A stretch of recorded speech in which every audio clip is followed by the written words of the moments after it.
انسان اپنے دل کو دیکھے تو خود ججمنٹ کر سکتا ہے کہ دل منور ہے یا دل سیاہ ہے. یہ بہت آسان کام ہے.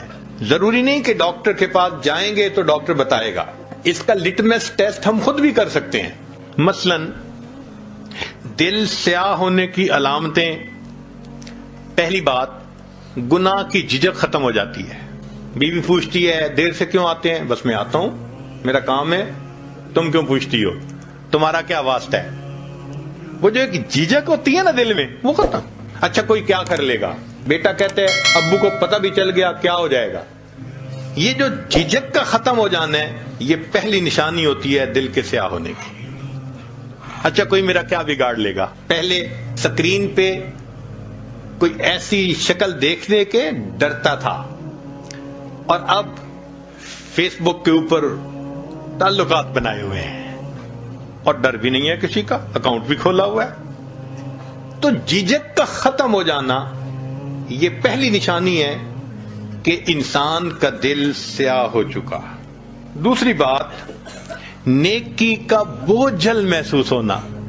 نماز کو دل نہیں کرتا، مسجد آنے کو دل نہیں کرتا، نیک لوگوں سے ملنے کو دل نہیں کرتا، کسی بیان میں آنے کو دل نہیں کرتا، اللہ کے راستے میں نکلنے کو دل نہیں کرتا، تلاوت کو دل نہیں کرتا. یہ نیکی کا بوجھل محسوس ہونا، یہ گناہ دل کے سیاہ ہونے کی دوسری علامت ہوتی ہے. اور تیسری بات کہ اگر کوئی سمجھائے تو سمجھانے والا بڑا برا لگتا ہے. میں اسے سمجھوں ہوں دشمن جو مجھے سمجھائے ہے.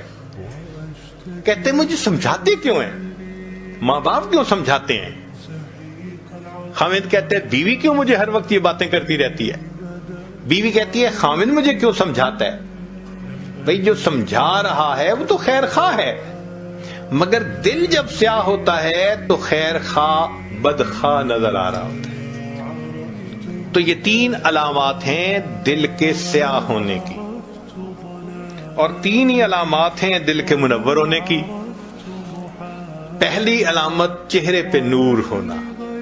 جو نیکی کرے گا اللہ تعالیٰ اس کی نیکی کا نور اس کے چہرے پہ سجا دے. چہرے کو دیکھ کے سکون ہوتا ہے، چہرے کو دیکھ کے اللہ یاد آتا ہے. یہ اللہ والوں کے چہرے اس بات کی علامت ہوتے ہیں.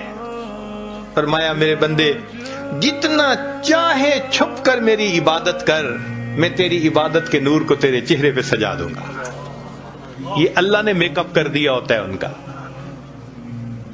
آپ کبھی کمپیئر کریں نا اللہ والوں کے چہروں کو اور دوسری طرف جو سٹار کہلاتے ہیں، ادھر ادھر سکرینوں پہ تماشے کرتے ہیں، ناچتے پھرتے ہیں، ان کے چہرے پہ دیکھیں کہ کتنی ظلمت ہوتی ہے، اور ان اللہ والوں کے چہروں کے سکون کو بھی ذرا دیکھا کریں.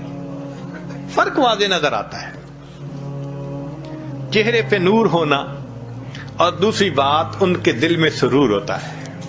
جو حالات بھی ہوں، پریشانی کے ہیں، مشکل کے ہیں، دل پرسکون ہوتا ہے، دل میں سرور ہوتا ہے. جائیے کس واسطے اے درد میں خانے کے بیچ، جائیے کس واسطے اے درد میں خانے کے بیچ، کچھ عجب مستی ہے اپنے دل کے پیمانے کے بیچ. دل میں ایک مستی ہوتی ہے، دل میں ایک لذت ہوتی ہے، سکون ہوتا ہے دل میں. تو چہرے پہ نور ہونا، دل میں سرور ہونا، اور تیسری بات کاموں میں اللہ کی مدد ہونا.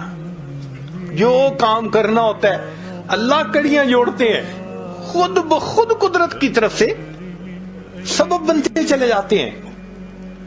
اللہ تعالیٰ ان کو دنیا کے معاملات میں الجھنے نہیں دیتے، ان کے کام سنوار دیتے ہیں، نکال دیتے ہیں. اب اس کی مثال یوں سن لیجئے کہ ایک ہوتا ہے عام گھوڑا، تانگے میں، ریڑی میں جس کو استعمال کرتے ہیں، وہ ہمارے ہاں 20-25 ہزار کا مل جاتا ہے. ایک ہوتا ہے تیزی دوڑنے کا مقابلہ کرنے والے گھوڑے، کروڑوں میں، 2 کروڑ اور 4 کروڑ اور 12 کروڑ ان کی قیمتیں ہوتی ہیں. ان کی نسل، ان کی ہر چیز، ان کے لیے کتنی خدمت کرنے والے لوگ رکھے جاتے ہیں، ان کی خوراک کا خیال رکھا جاتا ہے. اب اگر کوئی ریکارڈ بنانے والا گھوڑا ہو تیز رفتاری کا، اور اس کے مالک سے کوئی آ کے کہے ذرا اپنا گھوڑا دے دو، میں نے یہ اپنے تانگے کے اندر اس کو استعمال کرنا ہے، وہ کہے گا میرا تیزی کا مقابلہ جیتنے والا گھوڑا، ریکارڈ قائم کرنے والا گھوڑا تانگے میں کبھی نہیں میں دے سکتا۔ جس طرح اللہ تعالیٰ تیزی کا مقابلہ جیتنے والے گھوڑے کو دنیا کا مالک گدے گاڑی میں باندھنا پسند نہیں کرتا، اللہ تعالیٰ بھی دین کا کام کرنے والے اپنے بندوں کو دنیا کی گدے گاڑی میں باندھنا پسند ہی نہیں فرماتا۔ پھر کوئی دنیا کے معاملات ہوتے ہیں، اللہ سمیٹ دیتے ہیں، اللہ سمیٹ دیتے ہیں، یہ تو میرا بھاگنے والا گھوڑا ہے، یہ تو میرا دین کا کام کرنے والا، یہ تو نیکی عبادت کرنے والا میرا بندہ ہے، کیوں اس کو میں دنیا کے معاملات میں الجھاؤں؟ تو اللہ تعالیٰ اس کو محفوظ فرما لے۔